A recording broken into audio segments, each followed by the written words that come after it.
One of the most disorienting experiences for someone with an avoidant attachment style is the moment they realize they were wrong. Not just factually wrong, but emotionally, relationally wrong.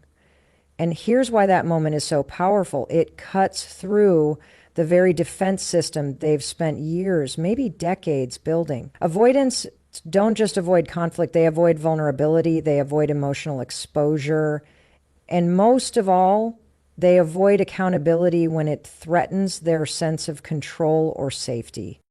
So, what happens when reality crashes into that internal structure? It's not dramatic at first, it's quiet, it's subtle. Sometimes it doesn't even look like a realization. It starts as discomfort. Something doesn't sit right. They replay a conversation they dismissed earlier, a text they left unanswered, a door they slammed metaphorically or literally. And for the first time, they don't just feel justified, they feel off. That's the crack in the wall.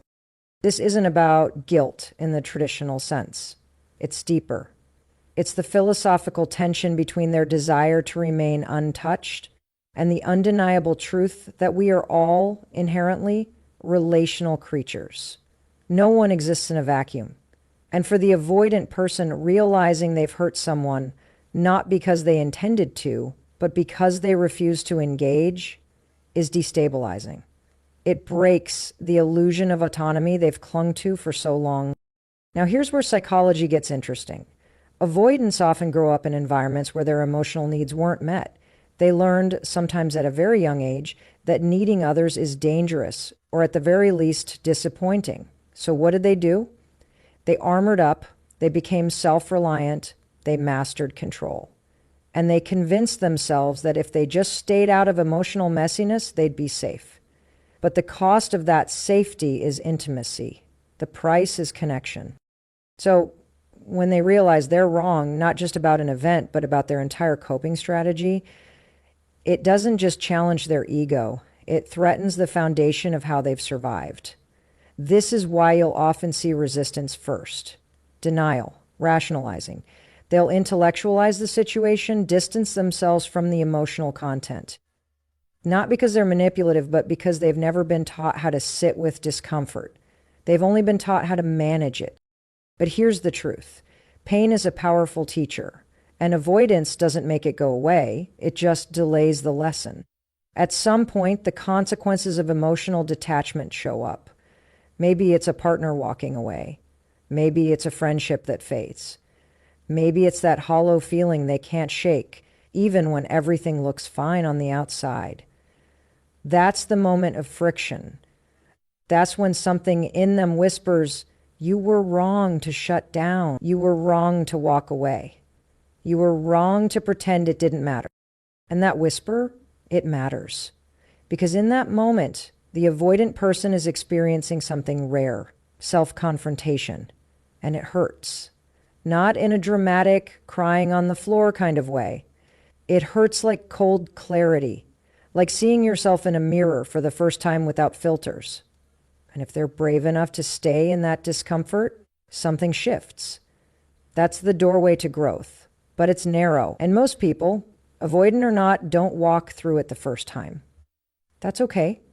What matters is that the realization happened, that the story they've been telling themselves, that distance equals strength, is finally being questioned.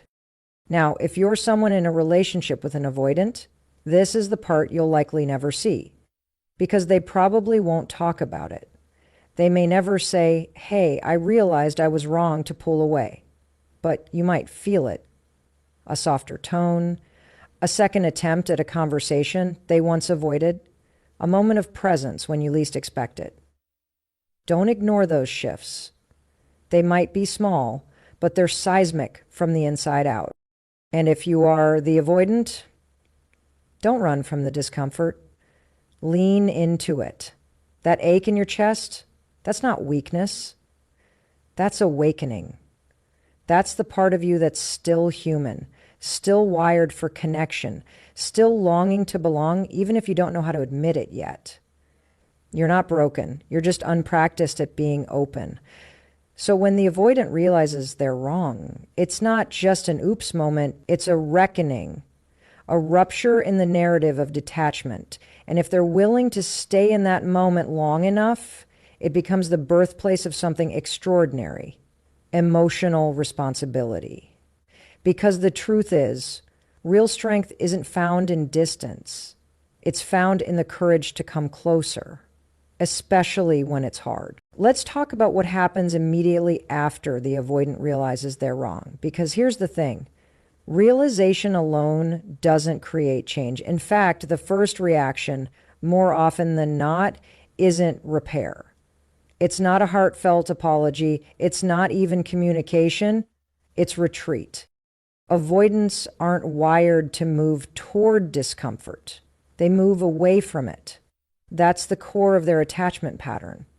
So when they realize they're wrong, their nervous system doesn't say, go fix it.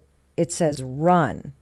And what that looks like, practically, is a whole mess of behaviors that confuse the people around them.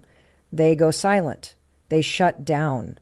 They intellectualize the issue or act like it didn't happen. And sometimes they even double down on the behavior that caused the rupture in the first place. Why? Because shame just entered the picture. And shame for the avoidant is not a learning tool. It's a threat. Let's get under the hood for a second. Shame is different from guilt. Guilt says, I did something wrong. Shame says, I am something wrong. That distinction is critical. For someone with an avoidant attachment style, shame hits hard because it confirms their worst internal fear, that closeness leads to rejection and mistakes mean disconnection. That's the emotional blueprint they've been living by. So rather than lean in and repair, their instincts say, protect, withdraw, distance yourself before they do it first. That's why you'll often see defensiveness first. Not because they don't care, but because they care and don't know how to express it without feeling exposed. Vulnerability for an avoidant isn't second nature. It's foreign. It's threatening. It requires a level of emotional fluency that they've spent their whole lives avoiding.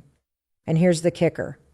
The more significant the relationship is, the stronger the retreat response can be, because the stakes are higher. The potential for pain is greater. And that means the emotional armor gets heavier. So ironically, the more the avoidant cares, the more likely they are to pull away when they realize they've done damage. Now let's add another layer. The avoidant isn't just protecting themselves from the other person's reaction. They're protecting themselves from their own emotions. That's a form of internal avoidance we don't talk about enough. They might tell themselves things like, it's not a big deal, or they're overreacting, or I just need space to think. But all of that is code for, I don't know how to sit with this feeling and I need to get away from it before it consumes me. So what you end up seeing is emotional paralysis. They're in a freeze response, not quite flight, not quite fight, just stuck. And unfortunately, in relationships, that freeze looks like indifference. It looks like they don't care. And that misinterpretation can destroy trust faster than the initial mistake ever could.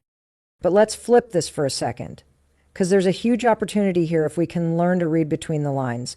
When an avoidant withdraws after realizing they're wrong, they're not just being cold. They're overwhelmed. They're processing something that threatens their entire emotional framework. And if they're withdrawing, it means they haven't yet learned how to move through the discomfort without disconnecting from it. That's not a moral failing. It's a skill gap. And skill gaps can be closed with awareness, practice, and repetition.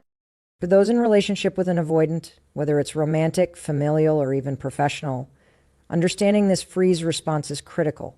It's not your job to fix it, but it is important not to personalize it. Their withdrawal isn't necessarily about you. It's about their internal conflict. And sometimes the best thing you can do is hold space without chasing, while also holding your boundaries with clarity and self-respect. For the avoidants listening, this is your edge. This is the uncomfortable place where growth happens. The moment you feel the urge to shut down, that's the exact moment to lean in. Just a little, not all the way, but enough to stay present, enough to ask yourself, what am I actually feeling right now? Because emotional maturity doesn't come from avoiding breakdowns. It comes from learning to stay with yourself when you're falling apart and choosing to show up anyway. The truth is, shame and withdrawal don't have to be the end of the story. They can be the beginning of a new pattern, one where you don't abandon yourself or the people you care about when things get hard. Because if realization is the crack in the armor, then what you do after that, how you handle the discomfort, that's what determines whether this moment becomes a cycle or a catalyst. Discomfort isn't the enemy, it's the invitation. The only question is, will you answer it? Once the initial wave of discomfort passes, after the realization, the shame, the withdrawal, something more complex starts to unfold. And this part right here is where the avoidant starts to wrestle with a deeper tension. It's not just emotional, it's existential. It's the inner tug of war between pride and connection. And it's brutal. You have to understand, pride isn't just about ego for someone with an avoidant attachment style. It's not arrogance. It's not superiority. Pride for them is protection. It's the armor they've crafted to survive a world that once felt emotionally unsafe. It tells them, you don't need anyone. You're fine on your own. Don't show weakness. Don't let them in. That narrative becomes a kind of internal compass. So when they find themselves in a moment where they want to reach out, want to reconnect, want to admit they were wrong, it doesn't feel like courage. It feels like betrayal. A betrayal of the very strategy that kept them emotionally intact for years. Now, this doesn't mean they don't care. On the contrary, if they're in this space, caught between wanting to make things right and wanting to hold on to their pride, it's because they do care. The issue isn't the absence of emotion. It's the inability to express it without feeling exposed.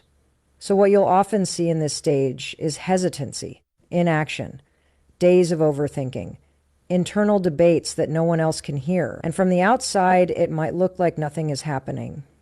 But inside, there's chaos, a back and forth battle between two core needs, the need to feel emotionally safe and the need to restore connection. And let me tell you, this battle runs deep. Psychologically, the avoidant has built their identity around independence. They don't just prefer it, they rely on it to define who they are. So the idea of stepping forward, saying something as simple as, I was wrong, feels like a complete deconstruction of self. Like their internal system is being rewritten in real time. That's why they often stall at this point.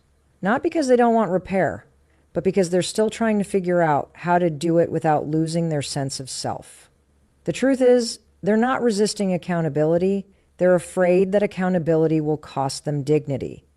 That if they admit fault, they'll be seen as weak. And that perception of weakness, it's intolerable for someone who spent their life trying to be emotionally invulnerable. But here's the philosophical truth. Vulnerability isn't weakness, it's wisdom. It's knowing that human beings are flawed, messy, contradictory, and still showing up anyway. It's the capacity to say, I don't have it all figured out. I got this wrong, and I care enough to make it right. That's strength. That's character. That's how you build trust, not just with others, but with yourself. Because make no mistake, this inner conflict isn't just about the other person. It's about self-trust, about whether the avoidant can trust themselves to step outside the protective shell without shattering, whether they can survive being seen, whether they can be soft without being destroyed. That's why when they finally begin to lean toward connection, it's rarely dramatic. It's not some sweeping apology. It's quiet. It's a text that simply says, hey. It's showing up somewhere they weren't expected. It's a subtle shift in energy, in tone, in presence. Because for the avoidant, even these small actions take enormous internal effort. They represent the triumph of growth over fear. And if you're the one on the receiving end of this, pay attention. Don't dismiss the small gestures. That shift you just felt, that's the avoidant letting their guard down. That's them choosing relationship over reflex, choosing intimacy over instinct. That's progress. And if you are the avoidant, hear me clearly. This inner tug of war you feel, it's not a sign of weakness. It's the evidence that something inside you is waking up, that the part of you that craves real connection is starting to challenge the part of you that only knows how to survive. That's not something to fear, it's something to honor. You are not betraying yourself by choosing connection. You're expanding yourself. You're stepping into a new version of who you can be, one that isn't ruled by outdated defenses or old survival stories. You're not abandoning your independence. You're integrating it with your humanity. Because in the end, pride can protect you, but it can't fulfill you. Connection can. The question is, when the moment comes, which one will you choose? By the time an avoidant reaches the point where they're considering how to make things right, what comes next often surprises people. It's not a grand apology. It's not an emotional outpouring or some soul-bearing moment. Instead, it's subtle, quiet. It looks like small shifts, behavioral changes, actions that, if you're not paying attention, you might miss. But make no mistake, for the avoidant, those subtle moves are monumental. See, when avoidant individuals begin to take accountability, they don't usually use language the way someone with a secure or even anxious attachment style might. Words like, "I'm sorry," or "I hurt you" can feel way too vulnerable, too exposing. Their nervous system isn't built to lead with emotion. It's trained to minimize it, contain it, stay in control. So rather than say, "I know I was wrong," they might show up differently. They might reach out when they normally wouldn't, or remember something small and bring it up as a way to reestablish a thread of connection. This is where a lot of people get it wrong. They expect the apology to come dressed a certain way. It should be open, verbal, emotionally expressive. But avoidants don't heal or connect through emotional expression first. They do it through action, through consistency, through the kind of change that says, "I may not know how to say this yet, but I'm trying to show you." Psychologically, this makes sense. When you've spent your life protecting yourself from vulnerability, words feel dangerous. They're too direct. They leave too much room for interpretation, rejection, or shame. But behavior? Behavior feels safer. It's a more controlled way to test the waters of reconnection. So if you're the one in relationship with an avoidant, this is the moment to tune in. Look past what's not being said. Pay attention to the small signs. These micro-agments are often their way of signaling, "I care. I'm not running anymore. I just don't know how to say it yet." And for the avoidant, if you're in that place where you know you were wrong and you're trying to come back, understand this, your actions do matter. Even if you can't find the right words yet, even if the other person isn't sure how to receive you, the effort counts, but only if it's consistent. One kind gesture followed by another disappearance won't build anything.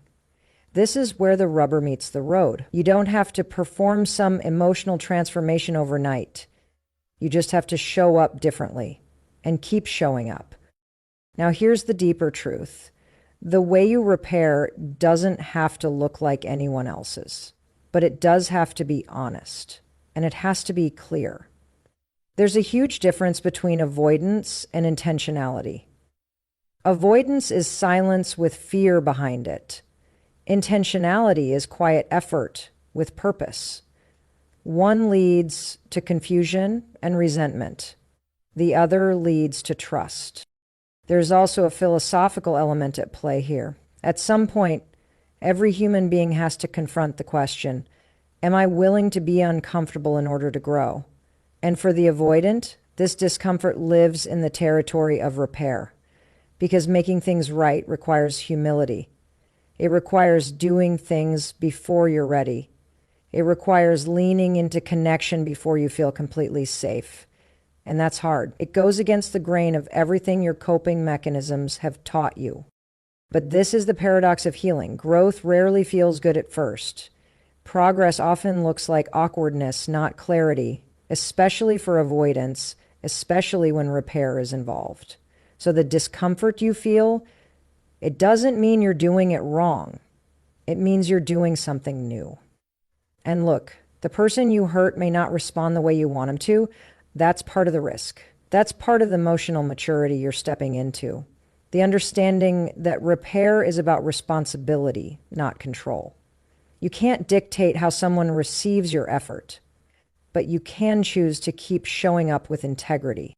That shift, when you move from avoidance to presence, from silence to subtle effort, it might not be loud. It might not even be recognized at first, but it matters because it's not just about them, it's about you, reclaiming your ability to participate in connection, to break the pattern, to stop letting fear write the story. So whether you're on the giving or receiving end of that subtle effort, pay attention. Those small moments, they're not small. They're the beginning of something new.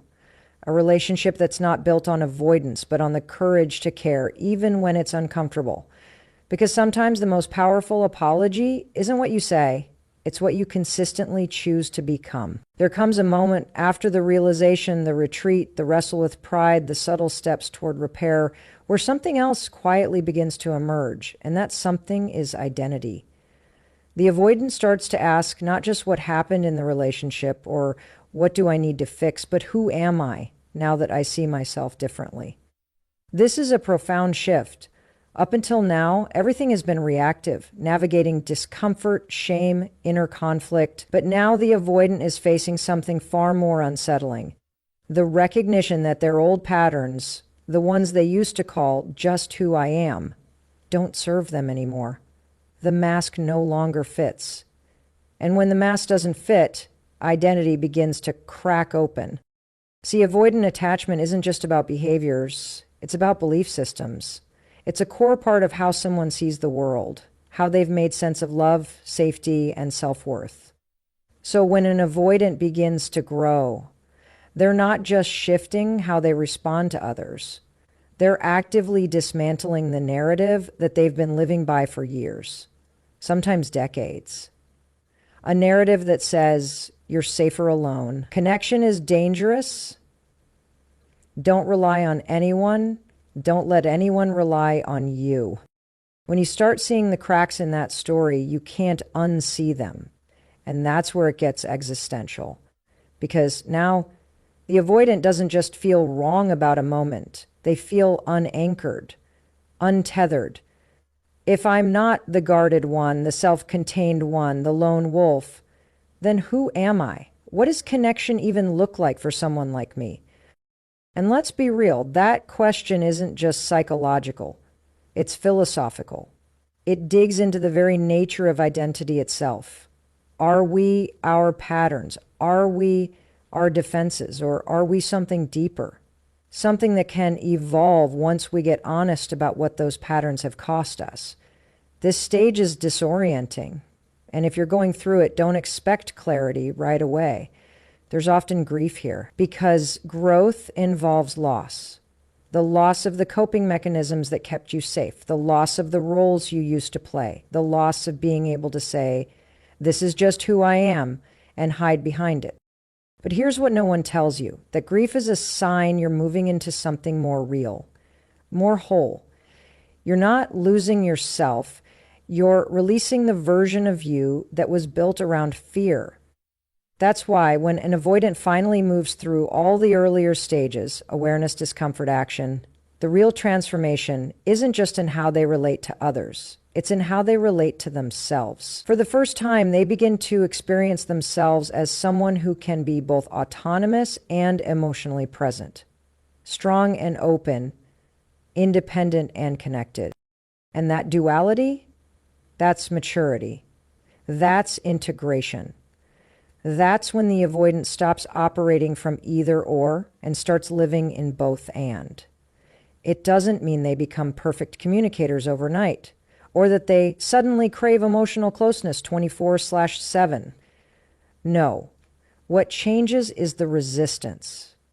The walls don't go up as quickly. The fear doesn't hijack the steering wheel. There's more space, more choice, more capacity to sit in vulnerability without collapsing or running. And what that does more than anything is create room for authentic relationships. Not performative ones, not transactional ones. Real, mutual, human connection. The kind that isn't built on control or distance, but on presence. On being willing to be seen and to see others in return. Now let's talk about what this means for the people in relationship with avoidance. Whether it's romantic, platonic, or professional, when an avoidant begins to change, it can be confusing. They may show up differently. They may ask for what they need. They may offer closeness in small but meaningful ways. And if you've been hurt by their distance before, you might not trust that change at first. That's okay. You're allowed to protect yourself, but also be willing to see the shift. Growth is rarely loud. Sometimes it looks like a pause instead of a shutdown. A "how are you" text that wasn't required. A conversation they once would have avoided. And your willingness to meet those moments with openness, without over-idolizing or under-recognizing them, can make all the difference. Because here's the deeper truth. We all wear armor. Some people build theirs out of people-pleasing, others out of perfectionism. For avoidance, it's distance.